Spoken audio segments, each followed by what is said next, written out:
video lecture, we will learn the next type of energy storage system, that is the fuel cell. So, it is type of chemical storage system.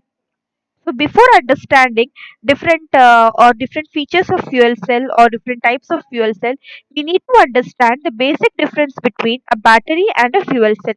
In case of battery, both battery and fuel cell are actually galvanic cell, but in case of battery, the reactances that is required is already within the cell, and through the chemical reaction of those reactants, an electricity is generated.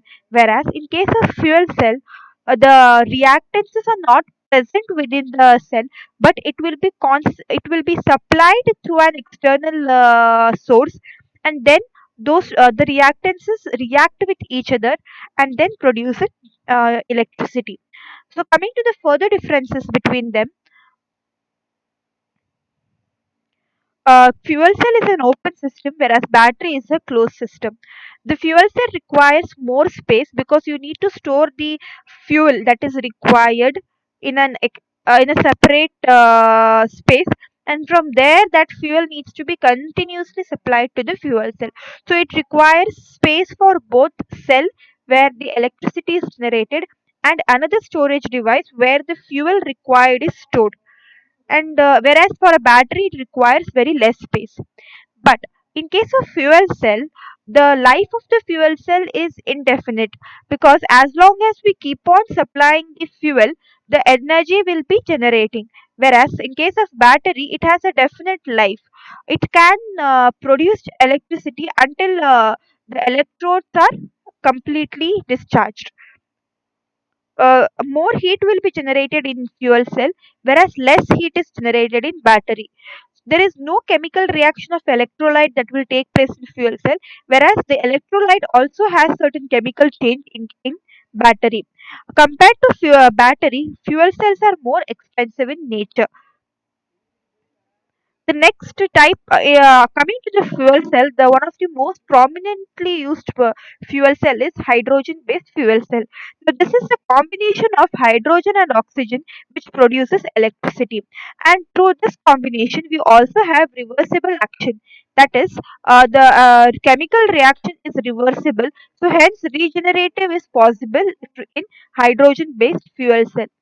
Based on the type of fueling, hydrogen fuel cell are categorized into direct and indirect system. Coming to the direct system, the fuel which is required is directly supplied to the electrode within the cell. Whereas in case of indirect system, the fuel is supplied from the fuel, the hydrogen or necessary reactants is extracted, and then it is made to react within the cell. So based on this, we have two types, that is direct and indirect. Now, the further classification based on the fuel oxidant combination, electrolyte type, operating temperature and applications, we have different types of fuel cell. So alkaline fuel cell, phosphoric acid fuel cell, solid polymer fuel cell, proton exchange membrane fuel cell, regenerative fuel cell, or solid oxide fuel cell, direct methanol fuel cell, molten carbonate fuel cell. So this is the hydrogen fuel cell chemistry we will understand here. So this is the here the hydrogen, which is one of the reactants, is supplied, and this when it reacts with the catalyst, the hydrogen ion and electron is released. This hydrogen ion uh, then reacts with the electron from this catalyst. Now, from the right side, you can see that oxygen or the air oxidant is supplied. It reacts with the catalyst and it produces oxygen and electron. So, the oxygen from this catalyst and the hydrogen from this catalyst reacts within the in the presence of an electrolyte, and water is produced, which is a byproduct here, and this water is discharged. Okay. Similarly, in the reverse action, the water is decomposed into hydrogen and electron. So the movement of electron will be in this direction. Whatever the excess electron is produced, it generates the electricity and supplies power to the load. The AFC, PMFC, and DMFC, they operate at normal temperature and are applied for low and medium levels of power storage application. They cannot be used for electric vehicle application. Whereas PAFC uses moderate temperature, and these are used for transportation application mainly because of its high operating efficiency, simple design, sound, and low emission. The next type, MCFC and COFC, they operate at high temperature of around 600 to 1000 degrees Celsius. Now, these are normally used for large scale power storage and generation for utility and grid application. Again, this type, because of the maintenance of high temperature, they are not used in electric vehicle application. Coming to DMFC, it uses methanol directly as the fuel, and from the methanol, we use the hydrogen.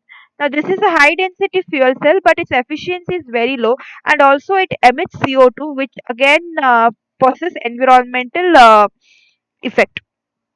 The next type is SOFC. This has high fuel efficiency and it is much better than DMFC, but it is more expensive and it requires high temperature. SOFCs are utilized in EV as a potential auxiliary power source because of their high efficiency, but they are not used for powering the EV in the propulsion system.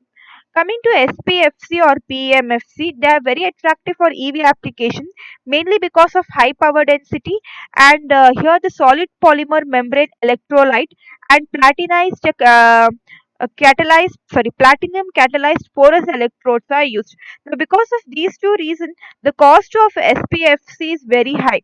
A lot of research and development is taking place in order to reduce the cost of the fuel cell. So, one of the alternative is using hydrocarbon membrane instead of solid polymer membrane. So, replacing hydrocarbon membrane is effective in reducing the cost, but this is not practically implemented. But a lot of research and development is being carried out. Thank you.